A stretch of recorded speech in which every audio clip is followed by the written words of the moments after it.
ஆனால் கட்சியாக மாறினா மட்டும்தான் விஜய்க்கு ஓட்டே விழுங்கும். விஜய் அதை புரிஞ்சுக்கணும். இது ஒன்றும் சினிமாவில் இல்லை. பசுமாடை வாங்குறது, பாலை கறக்கிறது, பால்கோவா காய்ச்சுறது, பணக்காரன் ஆகுறதுன்ற ஒரு பாட்டில் எடுக்கிறது. இதுலயே மேடம் தேவையில்லை ரஜினி சார் இல்ல பாவம், அவர் படம் தானே ஒரே பாட்டுல பணக்காரன் ஆவாரு.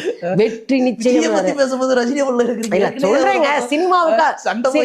சினிமாவுக்கும் அதுதான், சினிமாவுக்கும் அதுக்கும் வித்தியாசம் இருக்குல்ல.